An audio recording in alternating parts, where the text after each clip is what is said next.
Hello, it's Fawkes here, and today we're going to learn a little bit about Ramadan because I am responding to Clara and Kiefer's challenge that they put out to us to learn about a new culture.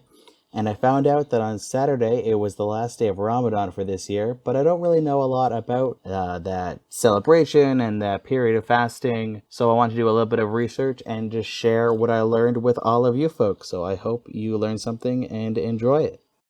Before we get started, I do just want to make it clear that I'm definitely not any kind of expert in this topic. I just did a little bit of research for my own learning. I'm just a white guy that grew up with Christian parents, so this isn't my culture.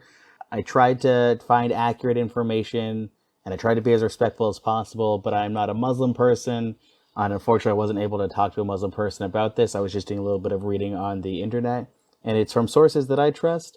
But do take everything with a little bit of grain of salt, and please do any of your own research or, looking up on the internet if you have any more questions and I didn't answer them in the video. So what is Ramadan? Well, it's an annual fast marking the Quran's descent from the seventh level of heaven down to the first where it was revealed to the Prophet Muhammad, and it's how humans were able to then access the Quran and the Word of God.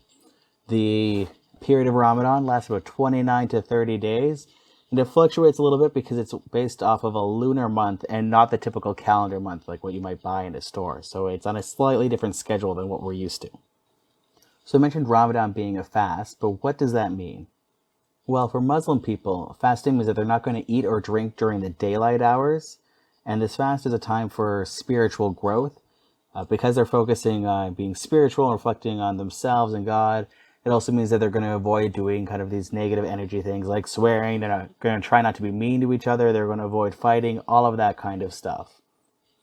While the fast is very important to Muslim people, it's not mandatory. It's mandatory for some people, but it's not mandatory for everyone. If it wouldn't be healthy for you to fast because you're still growing, or maybe you're sick, or for pregnant women, they do not have to fast.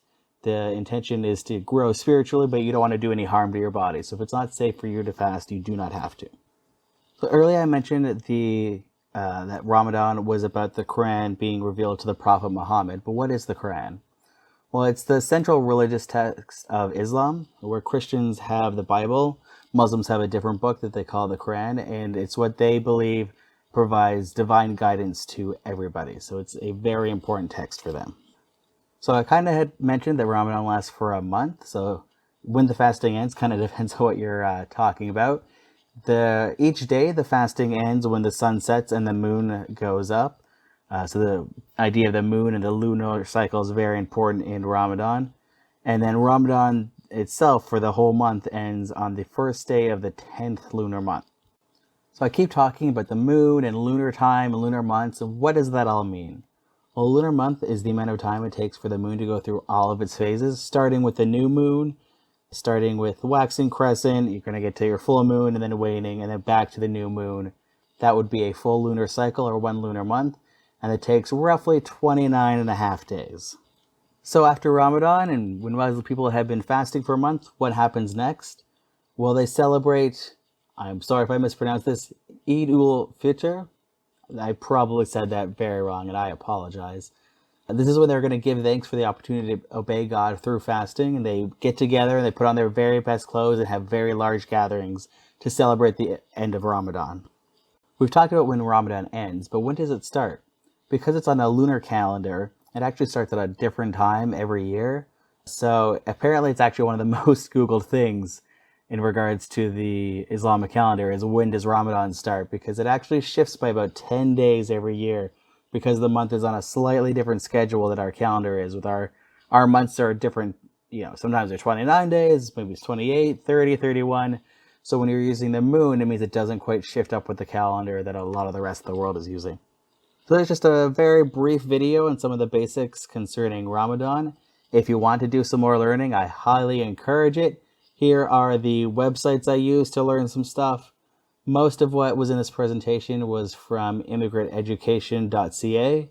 Some of the stuff about the Quran was coming from Quran.com, and a little bit about the moon and the lunar cycles was from universetoday.com. So please go out, do your own research, and hopefully you found something interesting in this video.